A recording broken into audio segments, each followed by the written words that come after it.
எந்தவித ஆதாரமும் இல்லாமல் மத்திய அரசு மீது மா நடராஜன் குற்றம் சாட்டுகிறார் என தமிழக பாரதிய ஜனதா தலைவர் தமிழிசை சவுந்தரராஜன் தெரிவித்துள்ளார்.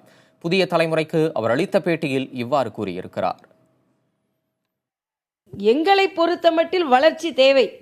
அந்த வளர்ச்சிக்கு பாரதிய ஜனதா கட்சியை வளர்ச்சியடை செய்து உறுதியாக்கி நாங்கள் ஆட்சியை பிடிப்போமே தவிர இன்னொரு கட்சியை உதிர வைத்து ஆட்சியை பிடிக்க வேண்டிய என்ற எண்ணம் எங்களுக்கு கிடையாது. குழப்பம் விளைவிக்க இருக்கிறார்கள், காவிமயமாக்க இருக்கிறார்கள், இப்படி எல்லாம் அடிப்படை ஆதாரமற்ற குற்றச்சாட்டை சொல்கிறாரே. எந்த அடிப்படையில் சொல்கிறார்? ஆதாரத்தை சொல்லட்டும், பின்பு நாங்கள் சொல்கிறோம் நாங்கள் குழப்பம் விளைவிக்கிறோமா, இல்லை என்றால் நாங்கள் எதை விளைவிக்கிறோம் என்று.